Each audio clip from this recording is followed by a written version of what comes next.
We're so privileged and honored to have with us tonight Andrew Kern, who has made a long trip to be here with us. I'm hoping he's planning to give us a little bit more of his background, but he is going to be delivering a message entitled Notes Toward a Christian Rhetoric, From Displays of Power to Proclamation of Peace.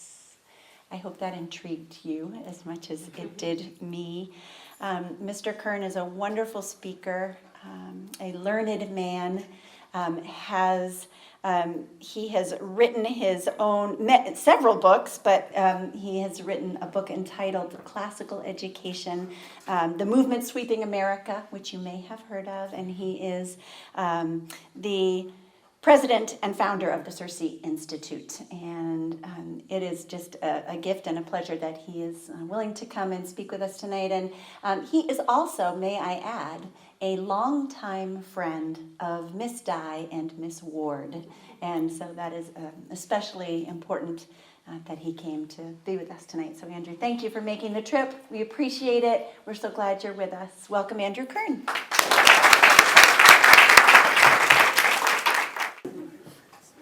I just have to pause on a line from the song for a moment, but first, even before that, I have to ask a question. Who wrote that? Michael Heinz. Michael Heinz. Is that right? Who was the chairman of the board, pastor of Our Savior Lutheran Church, whose wife was my son's teacher in 6th grade. Wonderful. She was amazing. Mine too. It was amazing. That song was amazing. So are you the only ones who know this song? Yes, it's our song. Yes. It's our song. Yes. Well, this is my talk. I'm not sharing it.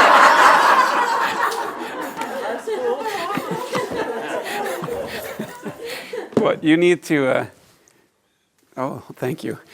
This is my water. You need to share that song. It's a wonderful song. Excuse me, sorry. I have a bottle of water that I feel I should finish before I start that one. No, there's a case. There's a case. There's a case. Yeah. There's too much. Let's waste it. Can we turn it into wine? Seize the light the darkness cannot comprehend. I love that line. I love the whole song. That is a good song. But the reason that line stood out to me is because a couple years ago, I was reading the Gospel of John in Latin. I was trying to read the Gospel of John in Latin. And you remember in John 1, it says in English, the darkness comprehended it not. Right? So therefore, seize the light the darkness cannot comprehend. Seize the light, right? So interesting, because in John 18, when they come and arrest Jesus, the word in Latin is comprehenderunt. With their hands, they could comprehend him. But they could seize him with their hands, but they could not comprehend him with their spirit. And the whole Gospel of John is all about that distinction, isn't it, between what is born of the flesh is flesh, but what is born of the Spirit is spirit. So forgive me, but that line really leapt off the screen to me, and wow, did you sing it well? I can see what you mean. Don't let anybody else hear that, because it's your song. I am, as Diana said, Andrew Kern, the founder and president of the CIRCE Institute. Most importantly, I am a grandfather of somewhere between 9 and 12 kids, depending how you count. And they're the best grandchildren in the world. And if there's any other questions you have for me, I will entertain them now. I've told you everything that matters now. It is a privilege to be here. For me, a great privilege. And Diana said that Linny and Judy and I have been friends for a long time, and this is true, but there's more to it than that. In fact, I think venerating is the right word, Linny and Judy for a very long time, because it's hard to do a classical education in the modern world anywhere.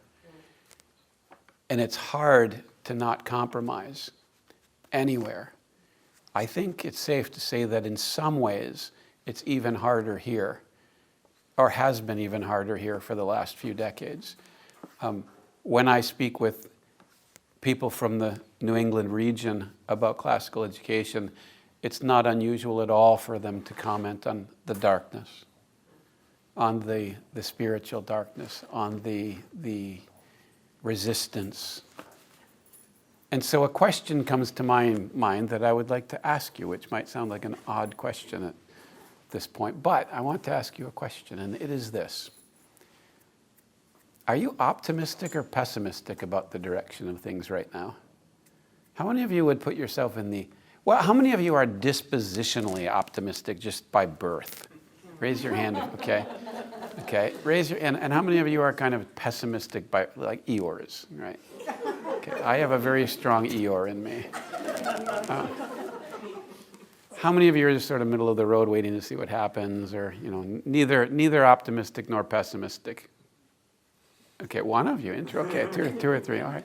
So given that, how many of you are optimistic about the coming days? How many of you are the optimistic apocalypse? There's an apocalyptic optimism. That's what I'm looking for. I've been looking for a title for a Substack page. That's it, right? Apocalyptic optimism. Thank you. I need to write that down. Oh, it's recorded, okay. It's hard to say though, so I'll lose readers fast. But how many of you would consider yourselves optimistic about the way things are going in the future? In the world? I want you to take it however you want, actually. Well, everything's falling into place. We know that what is to come, and we can see it happening right before our eyes. Oh, wow, So okay. I would be optimistic. Okay, optimistic because you expect a divine intervention. Well, I We know. know the outcome. Yeah. We know how. Yeah. Pessimistic in the short run. Yeah? Optimistic because I'm here. How many of you are more optimistic today than you were 5 years ago? How many of you are more pessimistic today than you were 5 years ago? I just saw a generational divide. Striking. I'm going to tell you that I am dispositionally very pessimistic, and that I was brought up in what you might as well, it's close enough to being a very fundamentalist Christian community that basically said things like, what the church needs is to be persecuted. Right, we've had it too easy. This was back in the 70s and 80s. We've had it too easy. We need to be persecuted. We're spoiled. We need to suffer. And also, all of the things that have been happening over the last 10, 20 years, 30 years, have been going in the wrong direction, and we're headed for cultural catastrophe. So I absorbed that. I mean, I was dispositionally inclined to absorb that. And I led my best friend Eric to Christ while we were throwing apples at cars by persuading him that there was no way we would get to 1984 without Jesus coming back first. There was just no way. And he believed me, so he got saved.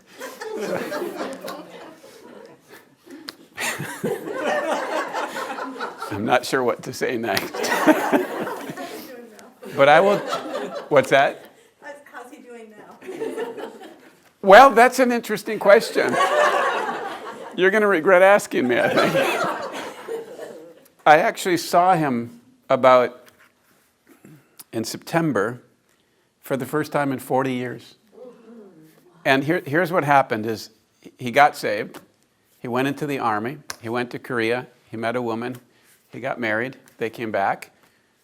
In 1986, I called him to tell him that my firstborn son was born. We talked for about 2 hours, and then I completely lost contact with him. I got books like How to Find Anybody Who Is or Ever Has Been in the Military. Couldn't track him down. Never on Facebook. I wasn't sure if he was living or dead. And about, I'm going to say 5 years ago, I found his sister, and I found an address that seemed to make sense that 30 years ago, somebody like that might be there now. And for Christmas, two Christmases ago, I think I called his phone number and didn't get a response. And then 2 Christmases ago, I mailed a book to him at that address and didn't get a response. It was a book that we had thought was really funny when we were kids. And then last Christmas, I sent him a book to the same address with a note inside that says, I'm really not trying to stalk you. If you're who I think you are and you're interested in talking, give me a call. I'd love to talk to you. And if you want me to bug off, then just tell me and I'll disappear. But I, I'm not trying to stalk you. And on December 6th, which is my son's birthday that I called him on, of whatever last year was, I think it was 22, at 4 o'clock in the afternoon, at 3:59 in the afternoon, he called because I had entered his number with his name on it. I saw it, but I was in a meeting, so I couldn't take it. And then it ended at 4, so then I got out of the meeting, and I called him. And about 4:05, I started to feel I got COVID. So while I was talking to him, I got very sick. But we talked for about an hour. And we made arrangements for me he lives in Annapolis, and we made arrangements for me to go up and see him in Annapolis. And then I got sick. And then 3 weeks later, I was supposed to go up to work with the school there, and I was still sick. Or something happened, I forget. So I didn't get to see him. But finally, in September, my wife and I were beaching, and he happened to be buying a house about 5 miles away. So we made arrangements, and we got together for breakfast, and we were talking like we'd never parted company. Now he's gone on I asked him in the conversation on the phone, why didn't you ever call me? And he said, shame. So he has been on a very long pilgrimage. So if you think of it and can pray for my friend Eric, I would be very grateful. Oh, he did change his name too. I'm not sure why. His name used to be Eric Gay. Now it's Eric Martin. Why would you do that? I don't know. Yeah. So I want to read to you a letter that I received from somebody else named Nicolos, and I have it in my emails. This was an email that he sent to me. I'm going to say May, June, somewhere in there. And it was, I don't even know how to say what it was. It was extraordinary. He gave me permission to read this, so I'm going to. June 27th is the date. If you care about things like this, 3:19 p.m. Although he wrote, "Good morning, Mr. Kern," so I must have opened my emails at 3:19. I discovered you only yesterday, he says, and yet I come to you in desperate need of help. This is a rather lengthy email, so I really hope you'll be kind enough to find time for it. At which point I deleted it, but then I thought maybe I shouldn't have, so I went and found it. I came across your post on a forum while researching where I could get my hands on a decent translation of the whole of Aristotle's Organon. At this point, I was really worried for this kid. Actually, at this point, I thought he must be grad school, right? I didn't find what I was initially looking for, but perhaps something much greater and dear to me, what I've ultimately been looking for. I've always been intellectually curious, and I believe that I am very capable, but that's precisely why I am pained at where I now stand. I'm a high school graduate with a ton of ignorance. My family migrated here to the United States from Georgia 10 years ago. Just for you Northerners, he means the country. Okay. Georgia is still part of the Union, okay? You insured it. Which is why I live in Concord, not Concord. You don't say Concord to a Southerner. Anyway, sorry. My family migrated here to the United States from Georgia 10 years ago when I was 8. There we were, a middle-class Orthodox Christian family who favored education, as was the tradition. My parents aren't very educated themselves, but Georgians hold it in high repute, and they always pushed me to excel. So I'll never forget the astonishment I felt at how far behind the school curriculum felt here as compared to that of Georgia. I tell you, it was absolutely miserable. We were doing things here in 3rd grade which I had done previously in kindergarten. And I assure you, and I know this will sound exaggerated, though I hope you'll find it credible, that everything that I've learned up until now, my graduation, could have been summed up in 3 years of basic training. Did any of you encounter that in your childhood? Yeah, I did. It is with utter jealousy and anger that I listen to my cousin telling me about Georgian curriculum, the vast history that they cover, the method by which they teach, the subjects that they teach, like the fine arts, that's virtually thought of as a fantasy here. And this, in Georgia, a 3rd world country that doesn't have a quarter of the resources of American schools. I would wager that they probably don't have 100th, but in any case, maybe that's why they give a better education.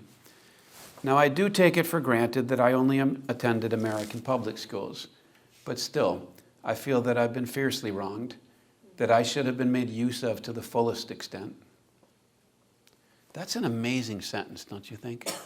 I should have been made use of. That's jarring to me. After all, that is what my parents say is the greatest reason for us coming to this country.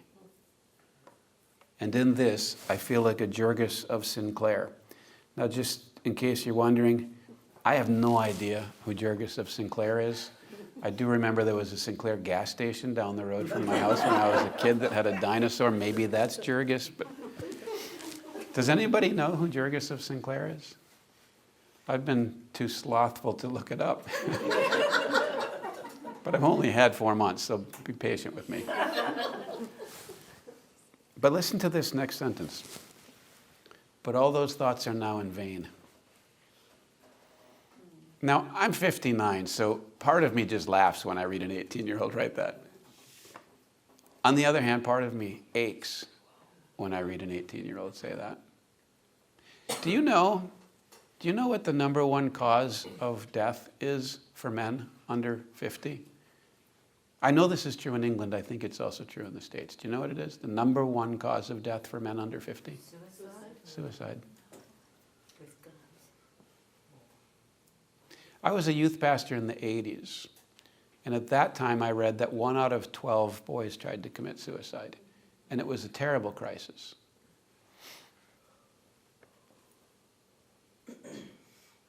It's now become the leading cause of death for people under 50, men under 50.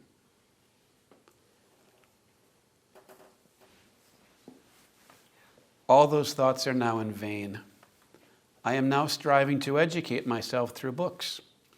Late Mortimer Adler sparked this inspiration in me through his How to Read a Book. See, it does have value. And since my junior year, I've attempted to, this is so amazing to me. Since my junior year, I've attempted to tackle the works of the great thinkers, namely Aristotle's Nicomachean Ethics, which literally transformed me. I think he means literally like young people do now, but anyway. Literally transformed me. I'm now studying his Politics, along with the Bible, regardless of my loss in faith. Another one of the means to my end, though, is seeking out educated people and milking them dry. Well, in this hunt, I came across an extraordinary person, Dov Treach. Anybody ever hear of Dov Treach? Who was once an Israeli army general, is a mathematician, a computer programmist, and an author who refers to himself as a generalist. Really, he was the first wise man I had met. And naturally, he gave me a taste of the significance of Aristotle in general and his Organon in particular, and thus I stumbled upon your post. I familiarized myself through a couple of your videos and those of others with classical education and realized that that was precisely what I was missing How many of you felt that when you stumbled across classical education? What I was and am looking for. In other words, I'm looking for real education that doesn't necessarily have pragmatic ends. I just want to know. And I don't know why, but it seems like too much to ask for in my milieu. Wouldn't such an education be a common good? And this is where I hit a wall in my train of thought and can't see the next step. I'm starting college this fall with a major in psychology. I think that I could become a good clinical psychologist, but fundamentally what I want out of a college is to mature intellectually and morally and really become elevated, to come out anew. Yet the more I speak with people, especially college students, and learn about college itself, the more I understand that that's something that will solely be my own undertaking. That if that's what I'm truly looking for from a university, I'll be disappointed. And in a sense, I feel that you are my next step. You now know me and know my end. I feel that I am already late enough and the time to lay my foundations is flying. So I'm reaching out to you in hopes of pulling me out of the quicksand, so to speak, and guiding me toward the true, the good, and the beautiful. I don't know if there was an 18-year-old in America that would have written that letter 15 years ago. This letter, which is so sad, when I got to the end of it, I felt incredible optimism. The hunger for the transcendent in young people today is not something that my generation can relate to. Okay, as I said, I'll be 60 pretty soon. And so I was born in 63. I was the last baby boom baby. My head came out baby boom, my feet came out Gen X or whatever is next. Border baby, right? Plus I was born in Germany, so it was especially impacted. And my portion of the baby boom generation, such as my era, we looked up to our older brothers who were the baby boomers, the hippies, the radicals who changed everything so radically. And we thought that they had all the fun. They grew up in the shadow of their parents who fought Hitler, were flying over the English Channel, losing their friends left and right. They grew up watching movies about World War II that reminded them constantly over and over again that they'd never do anything that significant. And so they felt some kind of need to change the world since they couldn't meaningfully save it. And they went crazy. They have transformed our culture.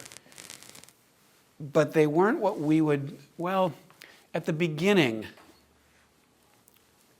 here, I'm going to give you a history lesson using music.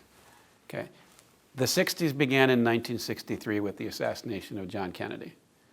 And the theme song of the 60s was a 1960, I think, sung by Burt Bacharach called "What the World Needs Now is Love, Sweet Love." They believed that they were the ones to discover what love was. They thought that nobody before them knew what love was. And they were going to save the world by teaching them what love is.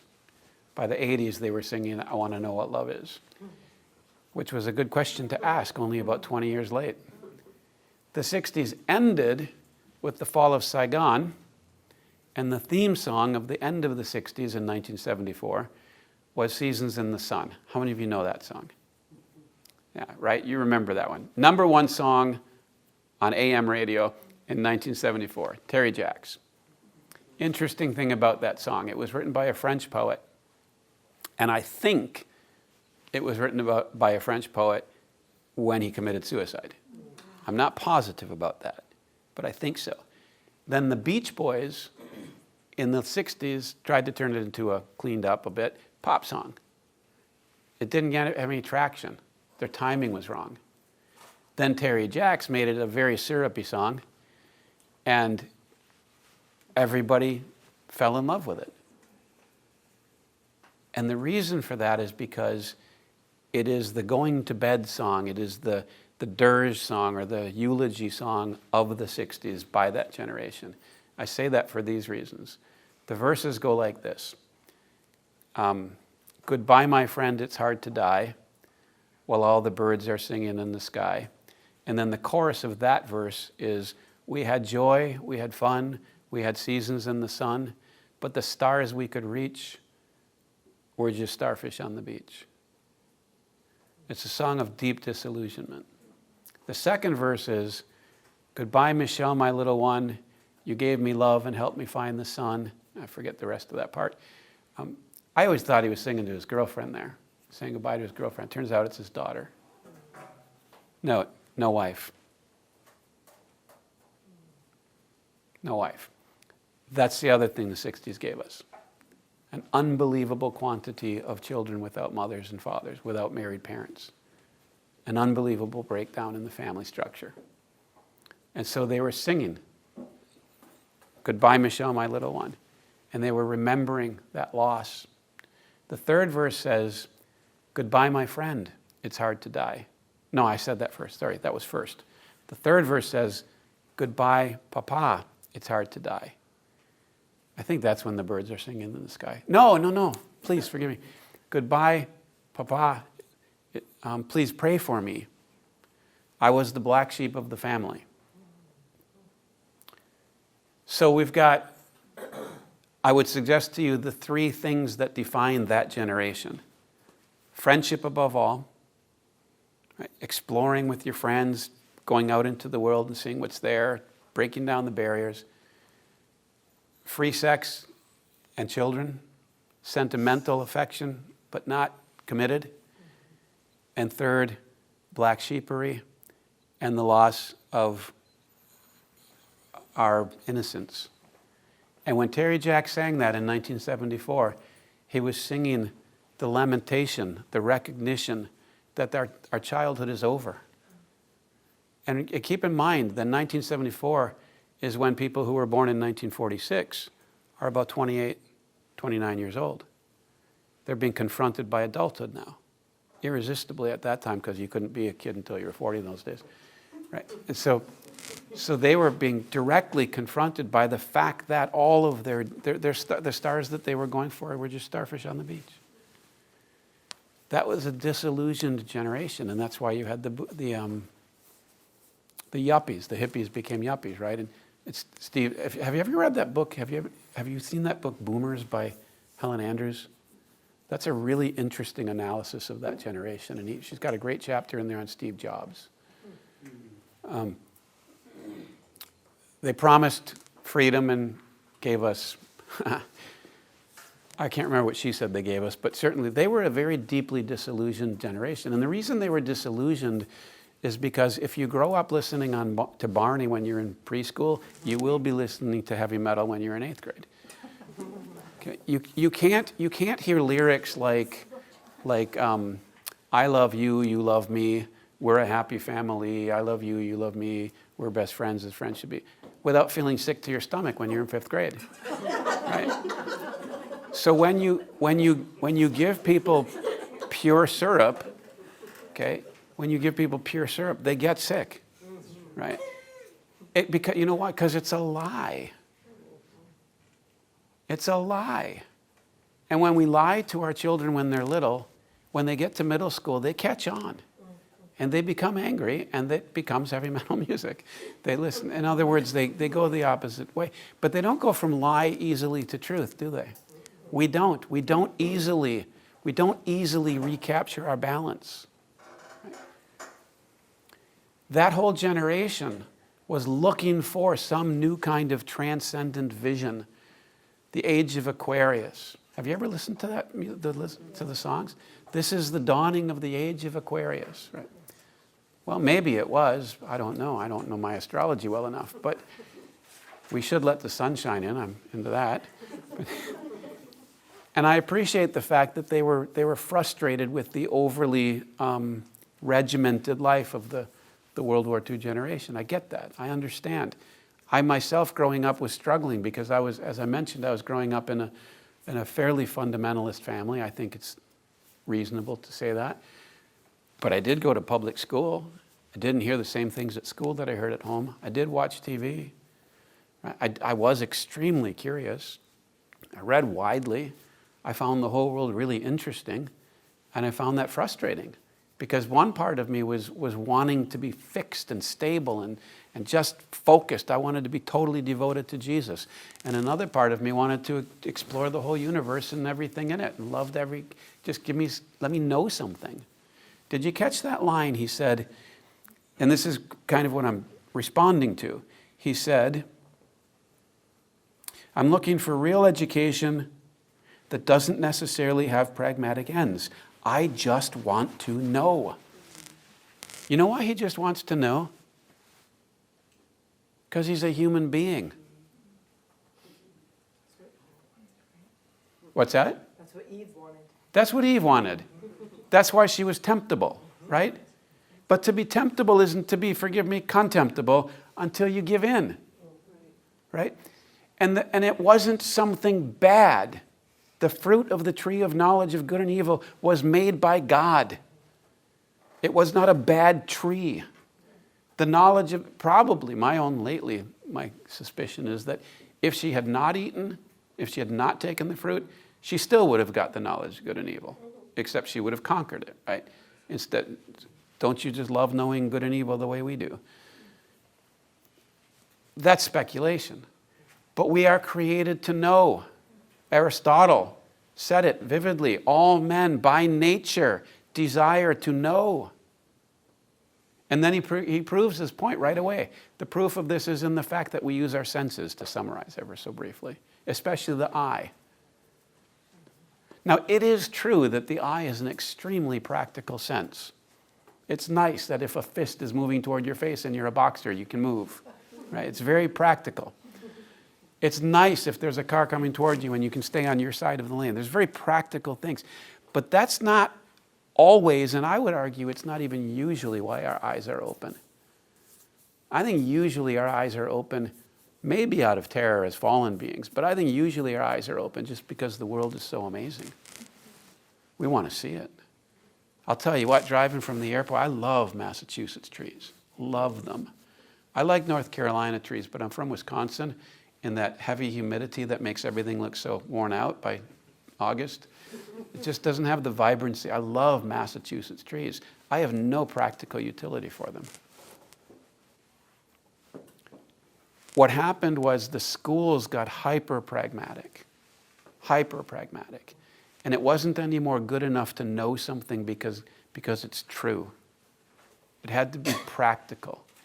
I can remember when we started our school, when I helped start a school in Green Bay in 93, 94, talking with some of the, I don't think they were in leadership in the school, but they were involved in the school or else at work with my dad. I can't remember. Anyway, I remember them being just really proud and pleased of the fact that their pastor always said something practical in the sermon.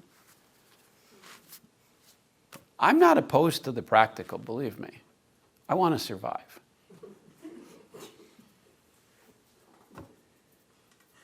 But shouldn't we sometimes just worship? When you give gifts to your children, do you make sure they're always practical? Don't you sometimes just want to say, I love you? And can't we let our kids look into the world around them, to the trees, to the leaves on the trees, to the way the light shines on water, and not say to them too often, but just every now and again say, that's because God loves us. Again, don't turn it into a sermon. Don't lecture. Don't put it at the end of every science lesson. But every now and again, just enjoy it. And when they want to know something just because it's true, recognize that that's because they're the divine image. See, it's the transcendent. Look at that. Read that to me. Read the three things that it says up there.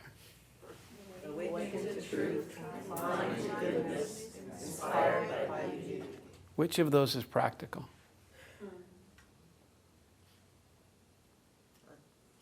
all three of them are the most practical things you can say.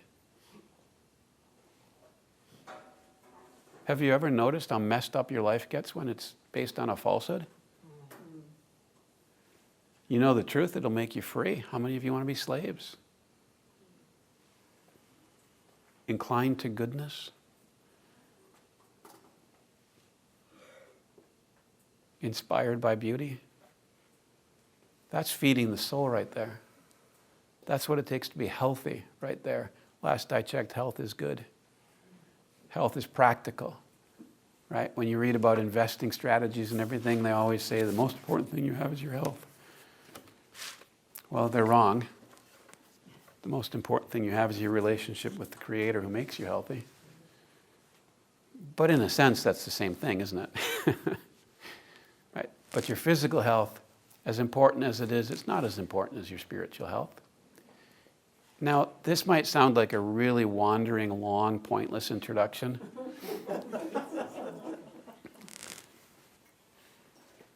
But what I'm really just, all of this is to say how much I appreciate Linny and Judy to sticking to it. I venerate that. Sticking to it over time, of course, but not compromising the principles, not compromising the commitments, believing that the truth is good itself, that it's the bread of angels, believing that beautiful things are healing to the soul. I have a friend, a dear friend, who's a teacher in Minnesota, in an inner city school in Minnesota, down and out poor kids. I was talking to her last Saturday. Like you, I'm in a new building. We just got a new building at work, and it's going to be, I think it kind of is already, it's becoming a beautiful building. A log cabin with offices in it. It's just wonderful.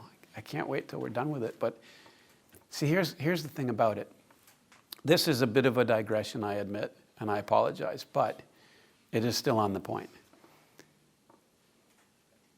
In Luke 13, we read the gospel story of a woman who's bent double, and she comes to Jesus on the Sabbath.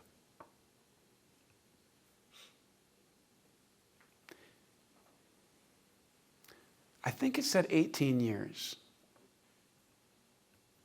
Now, I've got something of a bum back.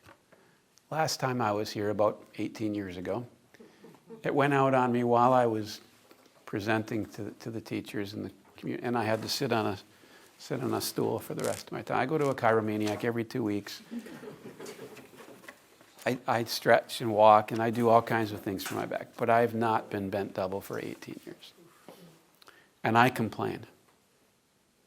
I try not to, but I complain sometimes about my back. I cannot imagine what it must have been like for that woman for 18 years to not be able to straighten herself. She comes into the synagogue on the Sabbath. And the Pharisees watch to see what Jesus is going to do. And she heals him. He heals her. And she stands up straight.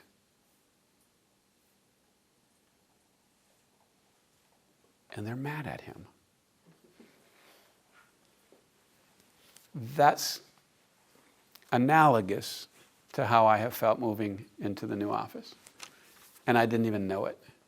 I had felt mentally, I think CIRCE had felt mentally and physically cramped in our old office. And the Lord provided this new building, I would say miraculously, by his hand. And suddenly, we're in this new building. And I have this liberty and freedom that I've never had before in our facility. And then I'm talking to Debbie on the phone, and she's telling me about how in urban Minneapolis, the most important thing they're doing for these children is giving them encounters with the beautiful. That it's not the human world around them, the human-made world around them isn't attractive. It isn't somewhere you say, that's where I want to be. You don't think to yourself, how can I get there? When you live there, your goal is to get away. And they've got about 450 or 500 kids in that school now, all from that region, all from that area. Many of them, most of them flourishing. And the way she put it was this. When they encounter the beautiful, it reaches beyond itself. And it makes things around it beautiful. And the funny thing about that is, I was calling her on Saturday, about 3 p.m, after I had spent 4 hours trying to fix my office, trying to get my office sorted out. And it's because, why? Because we're in this beautiful new building. It's a log, did I say it's a log cabin? It's a log cabin. It's a beautiful new building. It's an old building, but it's our new building. And I'm in this building, and it feels terrible that my office is not beautiful. It's discord, right? It's discord. And one of the salient features of beauty is it's harmonious. And here's the challenge that we have in our day. The age, the eon that we live in, is determined to make itself ugly. It wants to do ugly politics. It wants to make ugly architecture. It wants to feed us ugly food. It wants ornaments. It'll accept ornaments, but it doesn't want a beautiful tree. And it's got the bulldozers, and it's got the steamrollers, and it's got the guns. So how do you respond to the advances in technology? How do you respond to the ugliness? Sing on key, literally and metaphorically. Read Dante. Have a beautiful discussion with your students. Do everything in your power to receive into yourself, to comprehend the light, so that it's not you trying to make yourself beautiful, but that it's Christ shining. And it'll surprise you. You won't even know. I don't know for sure, but I don't think Moses, when he walked out of the Holy of Holies the first time, knew that his face was shining. Eventually he had to, because he had to veil it. That's what you want. You want to be so beautiful, so radiant with the glory of God shining through you, that you got to put a veil over your face. That's what you do when a bulldozer is coming at you. That's what you do when the world is ugly. Because ugliness doesn't mind being in the company of the ugly. It's justified by it. One yell leads to another yell, doesn't it? But what happens when a gentle voice responds? What happens when beauty responds to the ugly? Well, the ugly might well kill it. It might destroy it because it's ashamed. But it also might be humbled. It might receive it, and it might be changed by receiving it. That's the reason for the title of the talk, which I don't remember now. So, but it was something about peace and power, right? And rhetoric. Right. And here's the background for that title. How many of you have studied in the last, let's say, 30 years, literature or rhetoric in college? No, not in college. Okay. Where, do you mind me asking where you did it? Undergrad? But at what college? At Williams College. At Williams College, no kidding. Okay. I'm going to guess that what you learned had probably a strong thread of tradition in it, but that it was probably pretty postmodern. Would that be accurate? How would you describe, what would they teach you about rhetoric, rather than me guessing? What would they teach you about rhetoric there? As I've thought about it over the years, I think the striking thing is that rhetoric is thought of mostly as something I or an author does to someone else. Oh my goodness, that is really so well said. Right now,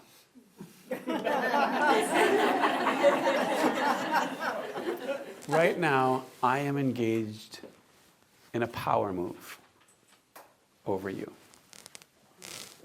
I am doing something to you by talking to you. And I'm so good at it that you deny it.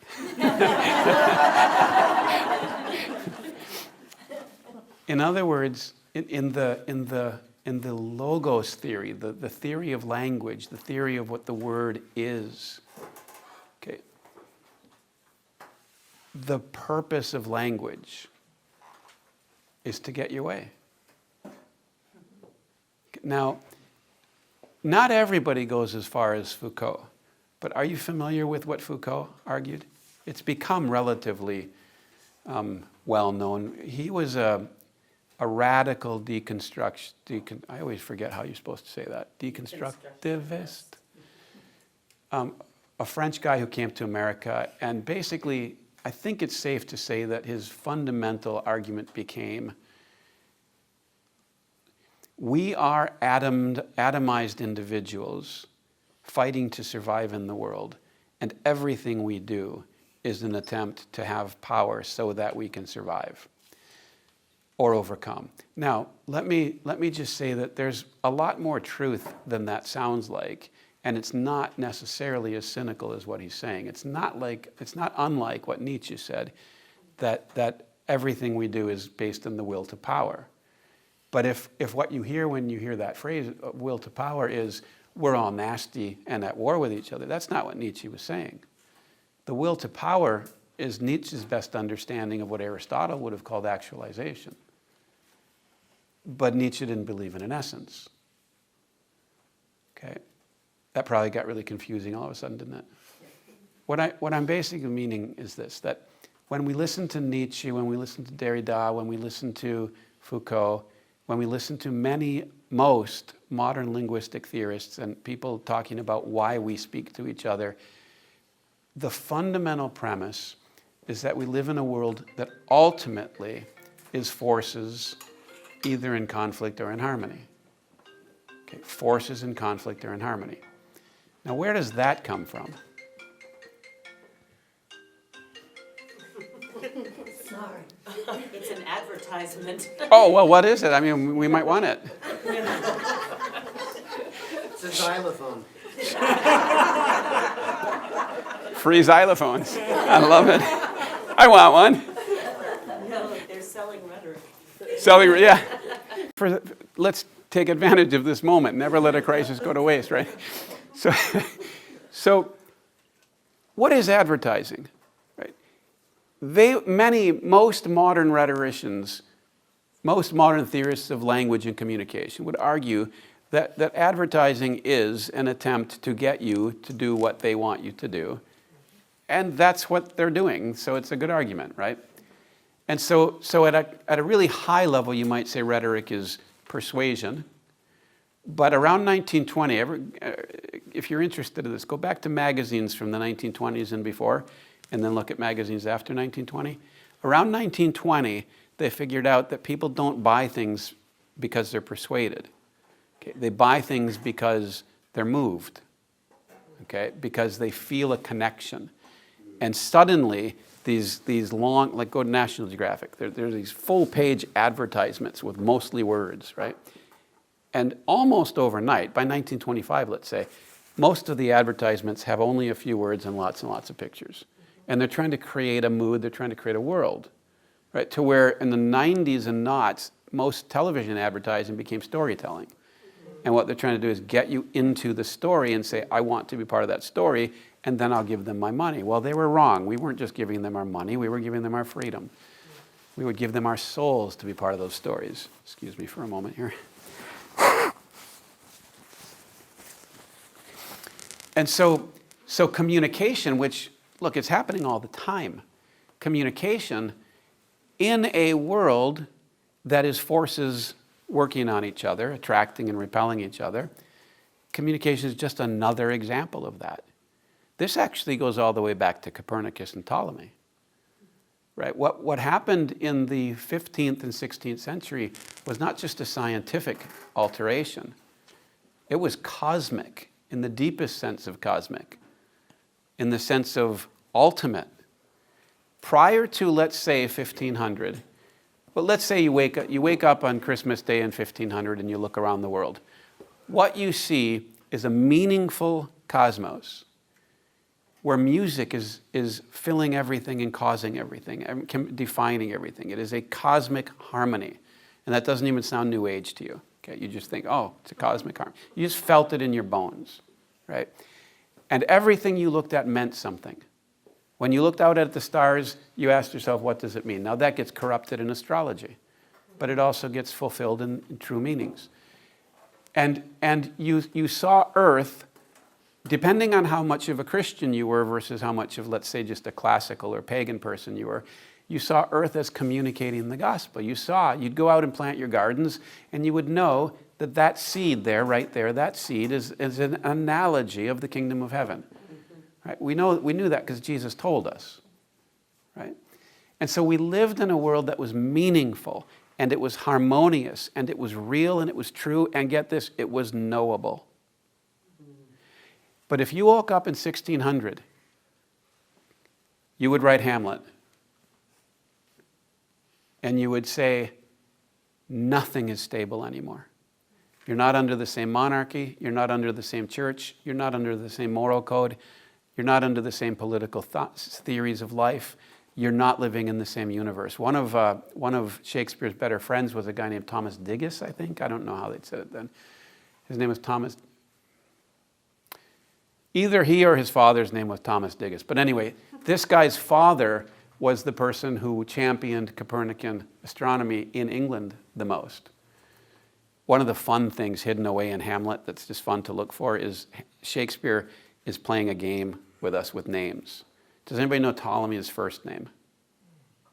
Claudius. Does anybody know the king's name in Hamlet? Claudius. Does anybody know who Tycho Brahe was? Yes. Where did he live? Denmark. What city? Well, Denmark is good enough. Okay, Denmark. Where did Hamlet live? Denmark. Does anybody care? Does anybody know this? This is one of the most funniest things I've ever learned.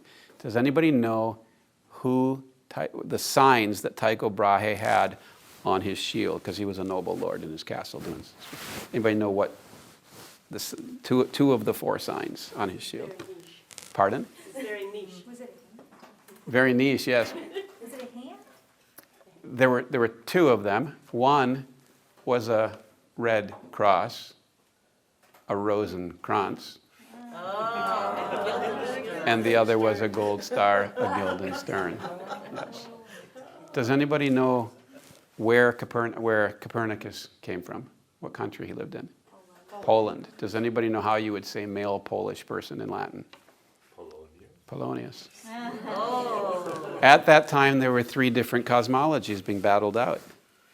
And Shakespeare I don't have any idea if he's doing anything more than playing, and with Shakespeare, who cares? It's just fun, right? But he's got three different cosmologies. By the way, you think he wanted to go back to that the significance of Wittenberg was that's where Martin Luther was from, right? Wittenberg was the place in Europe where the Copernican cosmology was the most accepted. And get this, so Hamlet wants to go back to Wittenberg. What does Claudius say? As for your desire, as for your wish to go back to Wittenberg, he says, get this, it is most retrograde to my desire. So Shakespeare's too much fun. He's too much. So anyway, what Shakespeare's doing is the best he can to process the colossal changes that have taken place. I would genuinely argue that the changes between 1500 and 1600 were more mentally disrupting in the conscious mind than from 1900 to 2000, or from, let's say, from 1950 to 2050, which we haven't got to yet. But ours have been more distressing. Mm-hmm.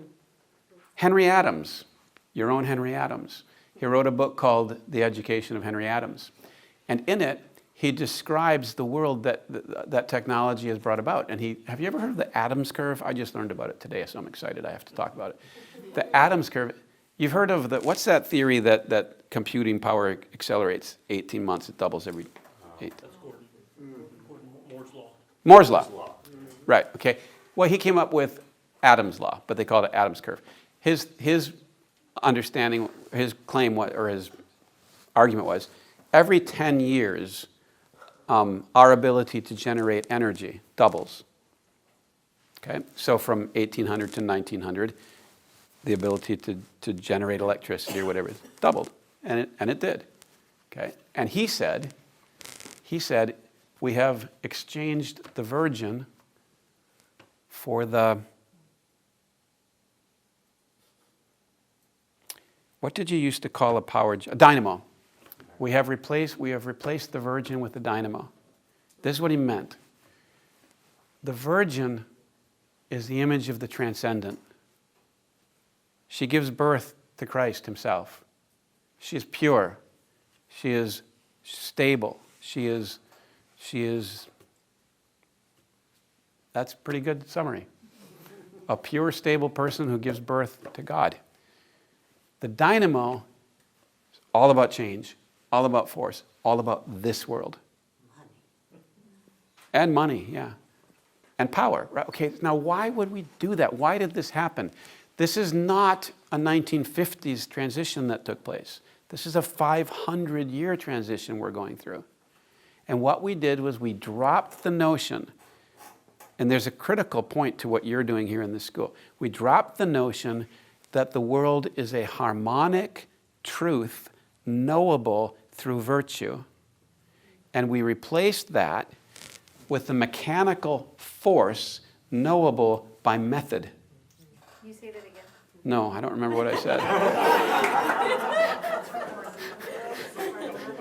Have you ever watched Would I Lie to You? Have you ever watched that show? Look up on you. Yeah, look up Lee Mack. Would I Lie to? Just yeah, Lee Mack. Would I Lie to You? Keys. Okay, you'll see why I can't repeat what I don't know what just happened. But I will say that we shifted from what we shifted from was a creation to a machine. We shifted from a work of art to an experiment. Okay, do we live in a gift? Do we live in a beautiful work of art made by an artist, or do we live in an ongoing self-perpetuating scientific experiment? What you believe about that will determine who can live in that, and what you believe about the world and who can live in it will determine how you educate the people who live in it. And we have gone through a 500-year process of disrupting education, of undercutting education. And here's the fundamental distinction when it comes to education, I would argue. In 1500, if you were educating children, you believed, without hesitation, without question, nobody would have ever asked, what else is there? It was like, the whole fish and water thing. You believed that the only way you could gain knowledge was through virtue. That the quality of your character mattered, but also the quality of your body. If you were physically weak, you limited your capacity to know things. Okay? The quality of your mind. If you lacked intellectual virtue, okay, it would undercut your capacity to know things. But during the Renaissance, because I think it's a combination of late decadent scholasticism and the Copernican Revolution, they lost their minds. No, that's not fair. They lost confidence in the old way of knowing. If that's the way you come to know, then why did they believe Pythagoras? Okay, that was an implicit response. And so what they did is immediately they started to say, well, then how can we know? What did Copernicus do? You know what's ironic about Copernicus? You know why he did his rearrangement of the universe? Because the Pope wrote to him. He said, I'm having a hard time settling the date for Easter. That's like the story of the Middle Ages. The whole Middle Ages all revolves around when do we celebrate Easter? And I'm not even exaggerating. The whole Middle Ages. And the whole modern world comes around the fact that the Pope wrote to Copernicus and he said, you're a good mathematician, you know your astronomy. Can you help me figure out when should we set Easter? So Copernicus wrote back and said, well, I mean, I don't really have any more resources than anybody else, but I'll tell you what, I'll do an experiment. Let's see what happens if instead of making the Earth the center of motion, we make the sun the center and then see what happens with that. So he does it. It's an experiment. It's a mathematical experiment. What ended up happening was it didn't work as well as Ptolemy. To this day, Copernicus doesn't work as well as Ptolemy. Because he tried to have spheres. He had to have perfect orbits. Planets don't move that way. It wasn't until Kepler until Kepler gave ellipses, right? That's when it finally worked. Okay.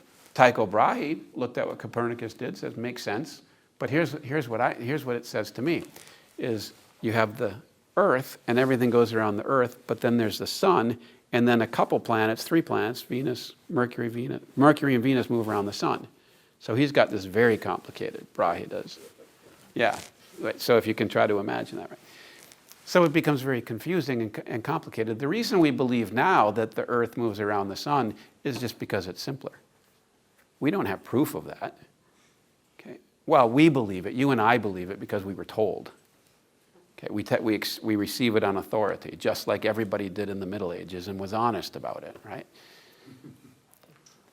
So when that happens, they start to say, well, we can't trust authority anymore. We can't trust the old methods. Obviously, virtue doesn't lead to truth. So what are we going to do? And they came up with the idea of method. And by the time we get to Descartes, the concept of method has become so significant that he determines that that's how he's going to get all knowledge. Method. Now, what's method? What am I talking about? Method's a really interesting Latin word, methodos. It comes from a really interesting pair of Greek words. Metahodos. What does metahodos mean? Meta means after. Meta means above. Hodos is the way. Above. Meta is a prefix, a preposition. It can mean anything you want. Hodos means way. Metahodos means shortcut. Okay. Means shortcut. A method is a shortcut. What Descartes was looking for was a shortcut. To what? Notice what he's looking for. Certainty and precision. Those are the 2 standards that he randomly asserts as necessary. I can't know it unless it's precise and certain. That absolutely, that became the sun of the philosophical universe. That belief that you have to be able to prove it with precision and certainty. And what does Descartes then do? Of the 4 liberal arts that are contained in the quadrivium, he cuts out music and astronomy as they were formerly known, and he says the only art that is reliable is geometry. He calls it algebra. No, does he? He calls it analytical geometry. And so what we've got now is the method of analytical geometry, which Western Europe then determines is the only reliable way to gain knowledge. Why? Because they didn't want to have to depend on virtue. What does our Lord tell us? The lamp of the body is the eye. If therefore the eye be full of darkness, how great is the darkness thereof? In other words, there's no method to overcome a sick organ. That right there is, in my view, a summary of where we've got. There is no method to overcome. Let's not even say sick. There is no method to overcome an uncultivated organ, an uncared for organ, right? One of the most common arguments for the atheist is you can't prove there's a God. Yeah, but you can't prove there's a body either. You can't prove there's a material world either. You can't prove your senses work. That's one of the first things Descartes demonstrated, is senses aren't reliable. You can't prove that there's a physical world. You can't prove that there's a moral world. And I agree with them on that point. I don't think you can prove that there's a God. But you don't have to because you know it. Right? What keeps us from knowing that there's a physical world around us would be obstinacy, vice. What keeps us from knowing the moral realm is we don't want to live in it. We don't want to be ruled by it. Vice. Right? You can't think straight if you don't want to. You can't think straight let me even replace straight there, because straight is a dangerous way to think. You can't think harmoniously. You can't think both one and many. You can't think both stability and change. You can't think both conservative and progressive. You can't think both liberal and what would be the... Illiberal. No, that'd be bad though. Let's say conservative. You can't think integrated thoughts without virtue. Because by nature we want to know, but we also want shortcuts. Because the other thing about our state of nature, not our created nature, but our state of nature, is that we're terrified. We wake up in the morning terrified. We are born terrified. You know what a baby does first out of the womb? This is fascinating. Moms might know this, but apparently sociologists and psychologists observed this for a while, and I can't prove this. But apparently what the baby does first before wanting to eat, and I don't even think they can see at this point, and yet the first thing a newborn baby does is match eyes with his mother.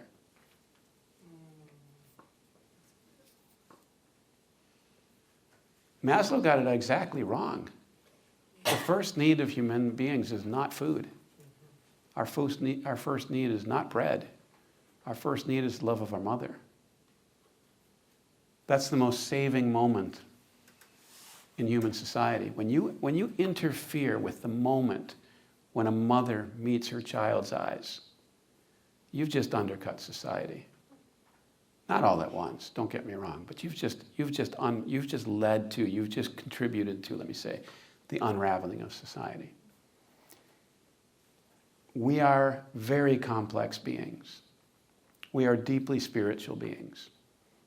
The reason we know that we are spiritual, the reason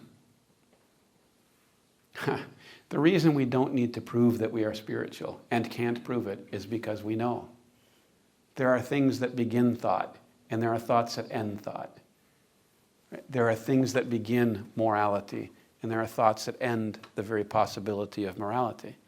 And when you raise questions and demand geometrical proof, which is what Descartes is demanding, when you demand geometrical, axiomatic reasoning to prove that a song is beautiful, you've just spoken nonsense.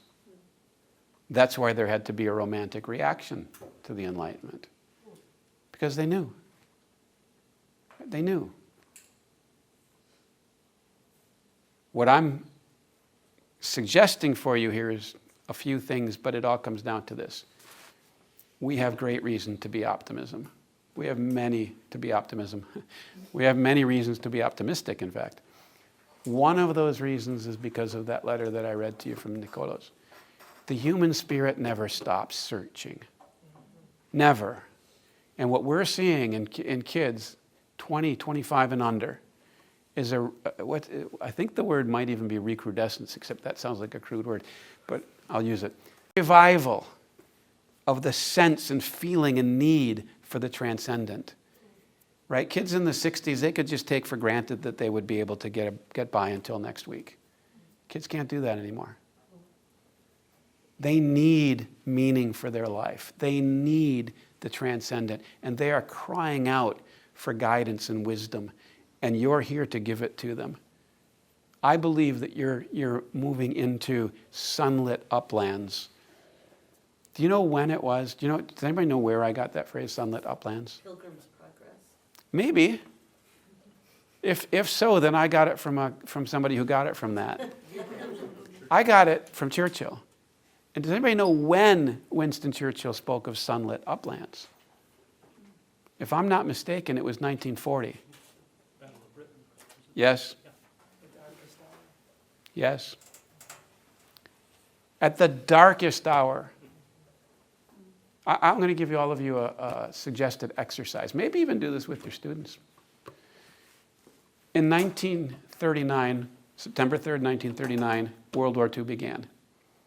So in September 2019, I started tracking it.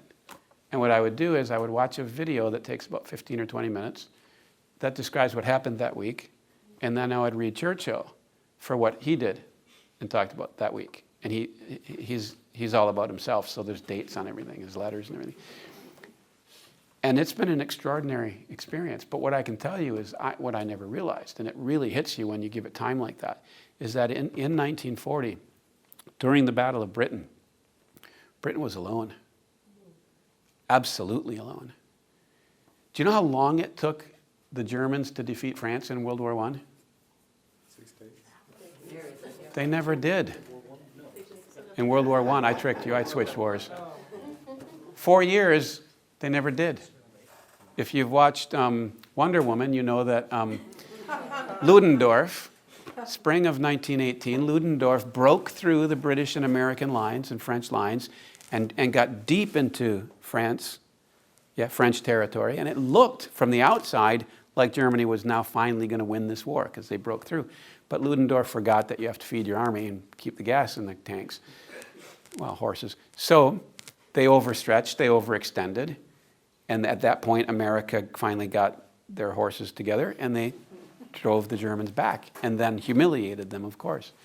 And so that's what leads to World War II. But when we get to World War II, so in other words, and let me add this quickly. In 1939, the French army was considered the most powerful in the world. Do you know how long it took the Germans to defeat it?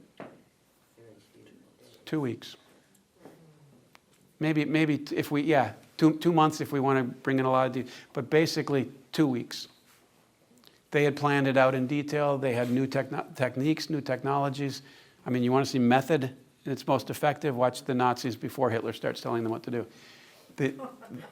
The unbelievable blitzkrieg warfare. Okay, so when Churchill is speaking to the British people, it's while London is being bombed. It is while Liverpool is being bombed. It is while Manchester is being bombed. And they're all saying, we can't do anything. At this point, Hitler has already defeated Poland, which was a very large, powerful country. He's already allied with Italy, which has conquered North Africa. He's already defeated France. He's working on Spain being in an alliance. He's conquered, I think he's allied with Romania, and he's conquered Hungary, and he's conquered most of Eastern Europe. And if you look at a map in 1940, you see Britain, Denmark, 6 hours. Holland, about a week. Norway, Norway, it took a little longer because they had to change the government, but a couple months. It was sudden and total conquest everywhere. And the only person, the only nation that stood up to them at that moment was Churchill and England. And the US was not involved, and he had a treaty with Russia. Right? And at that moment, there was no sensible reason to believe that Britain had a chance in this war. No sensible reason. That's why Churchill was, by time, considered the man of the century. He absorbed the blow. He kept on absorbing the blow. And he talked to his people, and he used the phrase, sunlit uplands. Talking about the time after we win this war. I believe that your school is going to be experiencing sunlit uplands because there is a hunger. There is a hunger in the rising generation for the transcendent that's just asking to be informed. It doesn't want to be told how to get rich. It doesn't want to be regaled every other day about how to do anything. Well, it does, of course. But it doesn't want to be pragmatic. It wants meaning. And what I'm suggesting to you, I'm really going out on a limb here, but what I'm suggesting to you is that there's a 500-year transition taking place. That the Europe that dominated the world from 1500 to 2000 is gone. It doesn't exist anymore. And that might not be a bad thing. That the gospel of Christ is still as bright as it's ever been. That the soul of man is still as hungry as it's ever been. But that there's an awareness now. There's an awareness now that my generation completely lacked. And I think it's got a lot to do with digital technology and AI and things like that too, that we no longer, the blunt fact is we've learned too much about ourselves now. Right? We found out what we're really like. And there's no denying it anymore. We like to fight. Right? We like to fight and we like to cry. And we would rather do that than compromise and deliberate. If you speak peace day after day after day, if you sing peace, then you're going to overcome method in that sense, that despairing sense, that ultimate, that method is ultimate. You're going to overcome that sense that method is the ultimate thing by showing them beautiful things. In a way, let me offer you an image from the scriptures that has helped me think about this a lot. Now, I'll confess to you right now that this might seem to you very forced and even absurd. You have therefore my permission to completely reject what I'm about to present to you. But I have found it helpful, and I think there's a truth in it if it isn't exactly true. And this is it. That the holy temple, the tabernacle, is patterned, we know, on the heavenly tabernacle. Okay? And that it lays out for us the means or the path by which, is it the path? I don't know, the way. That's it. The way.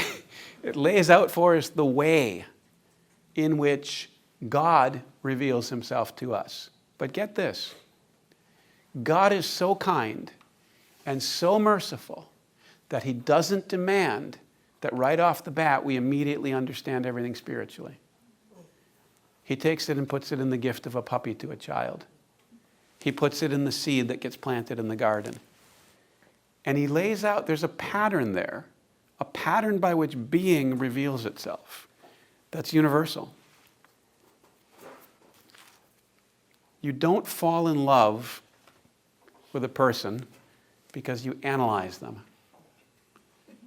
Now, eventually you might analyze them because you love them. But if you do, it will be with reverence and awe. But if you don't love and you need to learn about something, you'll just cut it up. Right? Who cares about the frog? Let's dissect it. Do you know what analysis, the Greek word analysis, you know what that literally means? Cut up. Yeah. Divide, cut up. Means to cut up. So Descartes describes his method, and his method is you cut everything up until you can't cut it up anymore. It was atomistic, quite literally. Do you know what atom means? Greek word atom means undividable. What a bizarre thought it must have been for those first scientists to find out that you could divide the atom, that there was something smaller than the atom. Right? There isn't a one thing. See, for all of human history, scientists were looking for a one thing that is ultimate, that is the one thing that everything else is made up out of. And then they get to it, and they find out you can divide it. That, in fact, it is every bit as complex as the universe outside of it. Doesn't prove there's a God. But if you believe there's a God, it sure makes him enjoyable, doesn't it? You already know there's a God. There's no need to prove it. So just enjoy him.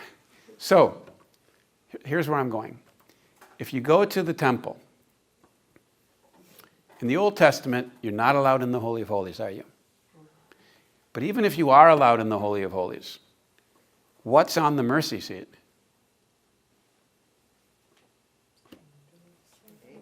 Two cherubim, right? When it talks about resting in the shadow of his wings, that's what he's talking about. Now, I won't say that's only what he's talking about. That's one thing he's talking about. But under the shadow of the wings is an immortal, invisible, God only wise, and light inaccessible, hid from our eyes. There is an infinite, inaccessible mystery in the Holy of Holies. And what I would suggest to you is, in order to show that to us, in order to show us his invisible immortality and infiniteness, he gave us 3 really great models. One is each other. You have never, ever known another person unless you began with, that person's a mystery. And that person has within him a holy of holies. Let's call it the heart. A heart that you don't have any access to. You don't have, even in your children, you don't have any right to go in there. That's where God meets that child. The heart of hearts, you might say. The other thing is,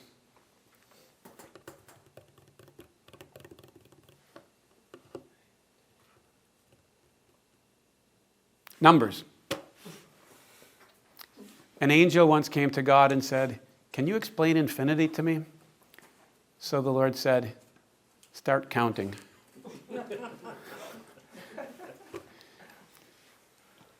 Numbers are an image of eternity. Or let me rephrase that. Time is an image of eternity.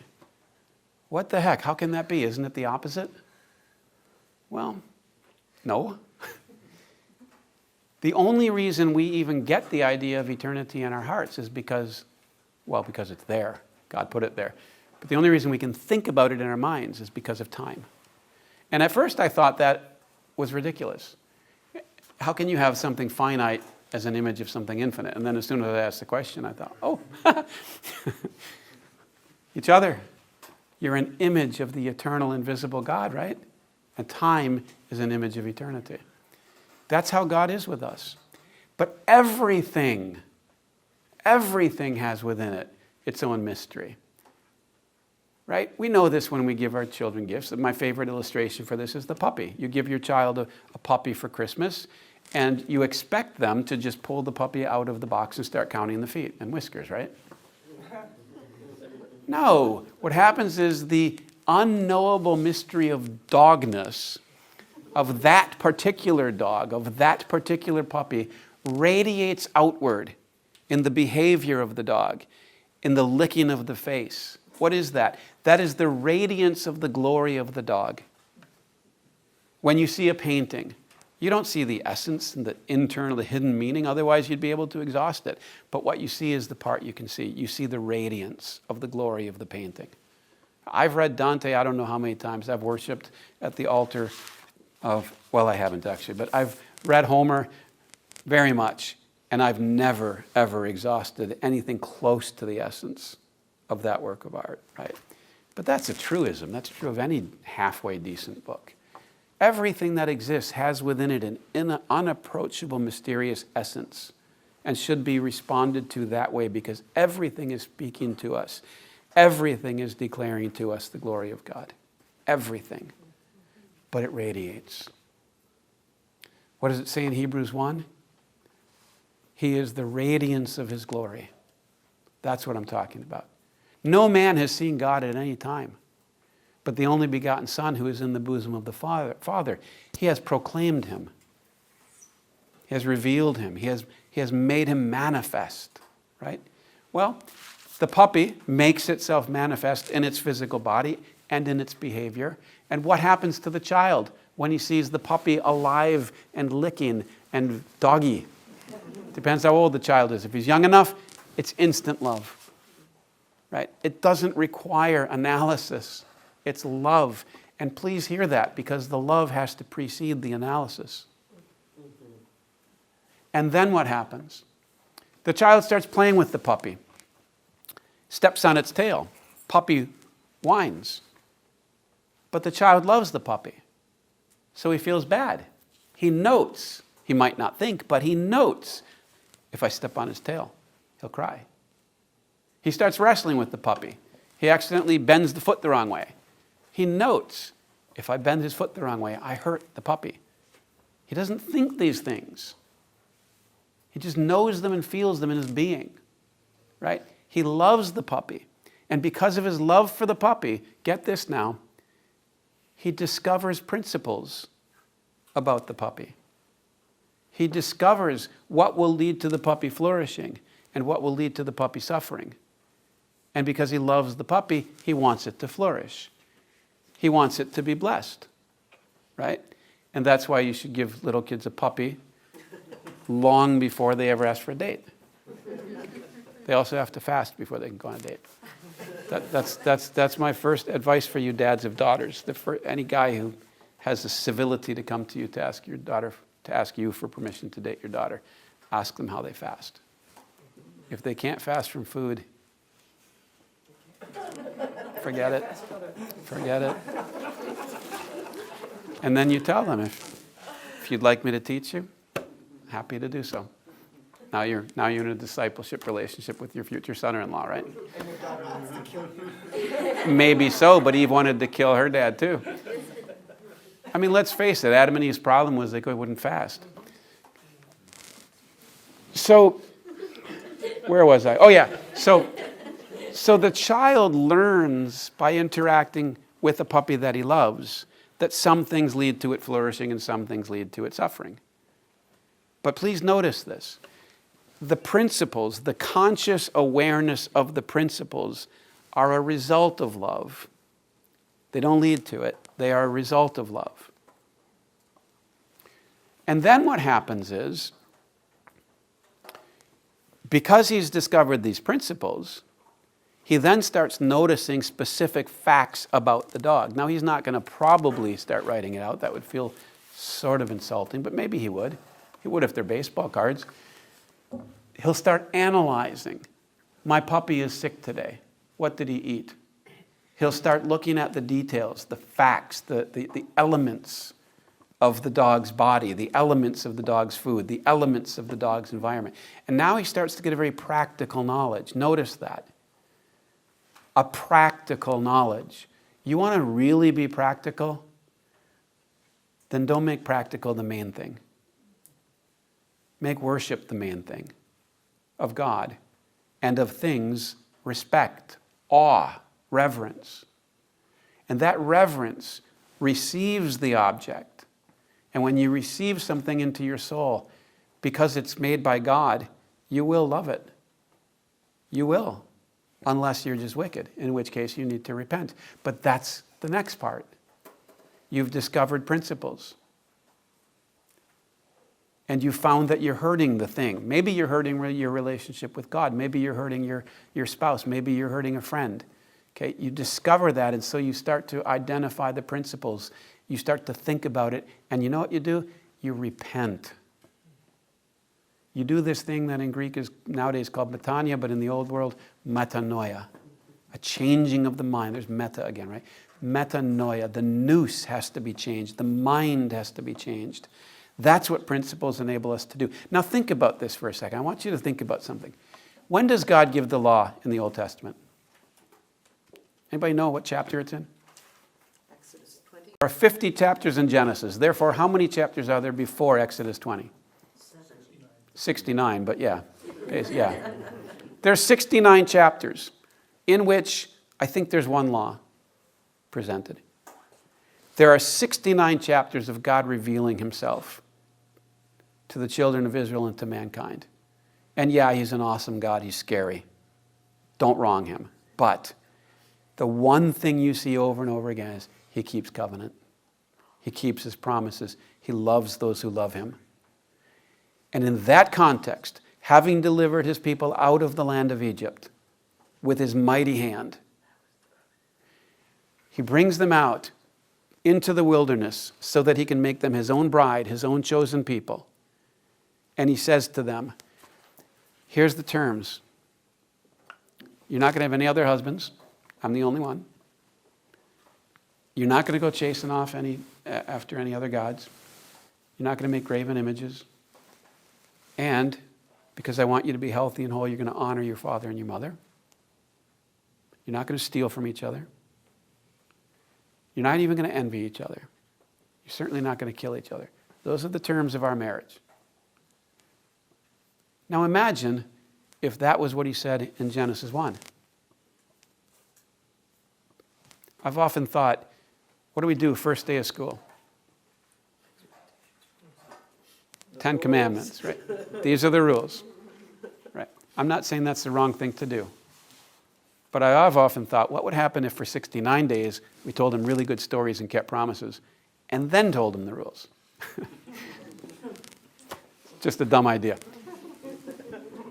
But I think it's crucial that they have encountered a God who has delivered them from Egypt and loves them and has shown that love to them. And they have reason to love him. And then he tells them the principles of their relationship. And, if I may add, of their own well-being, because he loves them. And it's fascinating to me that a couple books later, there's a book of the Bible about life in the camp called Numbers. Right? And that's about life outside the courtyard, but bringing the life of the courtyard into the camp. That's where the practical is. That's where the decisions have to be made. But how can you deliberate in the camp? How can you be an elder in the camp? How can you make decisions about how to set up your tent if there's no God in the Holy of Holies? If the Shekinah isn't present? What's the point of going across that wilderness if there's no glory? And that's how we teach kids in our world.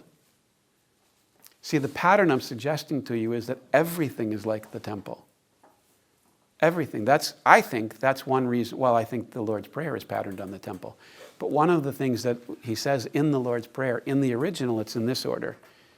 As in heaven, so on earth.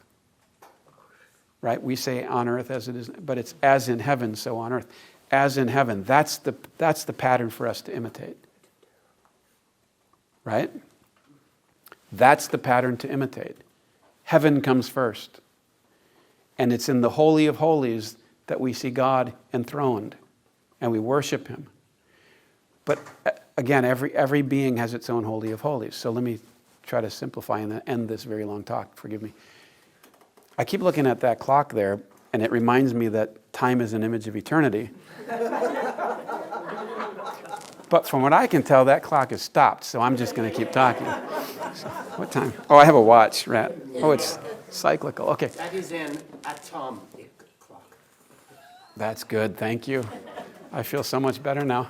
So I'm gonna end with trying my best to now capture this image in a kind of in a practical sort of way that relates to all knowledge, and then I would love to entertain any questions until I get thrown out. So I was supposed to end at 8, wasn't I? We're all happy. Well, one of the principles I've learned is that when you care about people, you don't talk way over the allotted time. So I promise I'm wrapping up now, and I'm grateful to you for enduring this. So please forgive me, and here I go. Watch. Okay, I'll just kind of get like a battleship model. Everything exists with everything that God makes is a created word, right? And as a created word, it means more than we could ever know. When God speaks, it means more than we can ever know. Therefore, everything is in itself a mystery. But the mystery of that being, that existing thing, like a tree or a puppy or a spouse, a child, shines out from its inner essence, in its behavior, in its physical manifestations, in the way it talks, in all of its being. It's radiating its own glory. And you can contribute to that glory. You can bless that person and help them be what God intends them to be. You can help them to be like a tree planted by rivers of water. You can be the river that the child is planted by so that he can become a fruitful tree in his season and won't wither. You see, that's what it means to love. That's what it means to bless. And what you'll find, though, if you're new to parenting, you'll find this eventually, that sometimes you're going to do things that weren't as wise and loving as you hoped. And it's going to hurt. It's going to hurt the child. You run the risk of causing him to wither.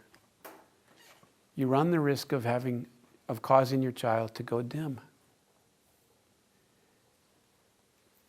When a person goes dim, if they aren't despairing, they look for ways to be lit up again. And our fundamental task as parents is to always remain a means of light. instead of a reason why they have to look somewhere else. And that means we have to accept them, receive them as the mystery that they are. Yes, they are broken, but that's not all they are. They're loved. They're spoken by God into being. So, they're going to live their being outward before you. They're going to do things, and you're not always going to get it, and you're not always going to like it. But they're not subject ultimately to your will. They are subject to your will only inasmuch as your will is enacting God's will in them. And God's will for them is eternal glory. So that's what you need to work for. Now, when you find yourself dimming your child or your student or your friend or anybody, which lying does and ugliness does and badness does, when you find yourself dimming somebody, then you have to repent. Okay? You have to say, I'm sorry, or at least you have to say, I've done harm, I'm going to stop. You have to change your mind. That takes you into the courtyard, because in the courtyard there is an altar and there is a laver. There is a place to make your sacrifice of repentance, and there is a place to be washed. And there is a place where the sacrifice is made. And once you've made that sacrifice, then you can go back into the holy place. And that's where their radiance is. You can't go into the Holy of Holies, but you can go back into the holy place. That's where they're shining. That's where the candelabra is. That's where they're feeding on the bread of heaven. That's where the incense is. And that's where the songs are sung. That's where the music is taking place. I didn't even know that until about a couple months ago. I always knew, they sang. They always sang in the temple. But it never, ever, ever entered my mind that there's this little tiny table, this little tiny, well, they're bigger in the temple. Anyway, I didn't even realize that that's where the choir gathered and sang, is in the holy place. It's the place of music. It's the place of celebration. It's the place of joy, because it's the place where heaven meets earth. It's the place of intimacy and love. It's the place where we meet our friends when we receive them and we give ourselves to them. And the result is harmony and music and joy. Without the altar, without the laver, you can't go in there. And when you're forgiven, you can go back in, but another thing you can do is you can go out into the camp. And you can bring the forgiveness that you got at that altar, and you can bring it into the camp. As our Lord says, forgive us our trespasses. In the courtyard, forgive us our trespasses, as we forgive those who trespass against us, out in the camp. Even forgiveness follows this same pattern. Everything in existence follows this pattern. It has an inner essence that we'll never know. It manifests in its behavior. We discover the principles when we love it, and no other way. Now, we can be taught principles about things without love, but we can't discover them. They can't enter into, we can't participate in them. And then, having discovered those principles, we can bring those principles out into the camp where we can, forgive me, I should switch back again. Once we've got the principles, then we can know the elements of a thing. Okay, and we can know those elements with clarity. Now, the practical application is your children don't want you to teach them the elements of a subject first. They don't care about the elements of a subject. And they don't want to learn about the principles of a subject. They don't care about that. What they want is the music. They want the radiance. They want the beauty and the glory. That's called poetic knowledge in the tradition. It's the direct personal participation in the being of another thing.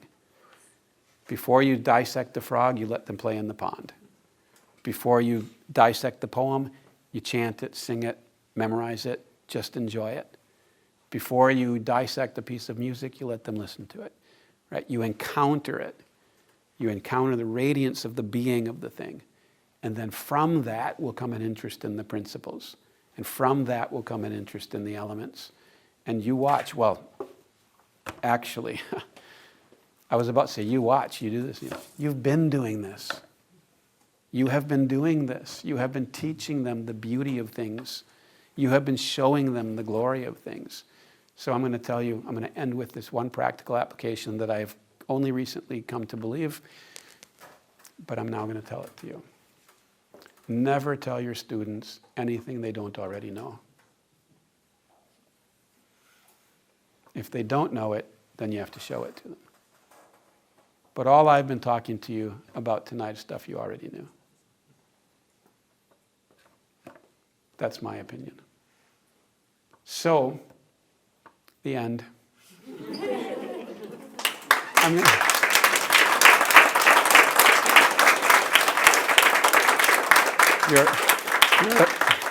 You're a very kind and forgiving group, so thank you.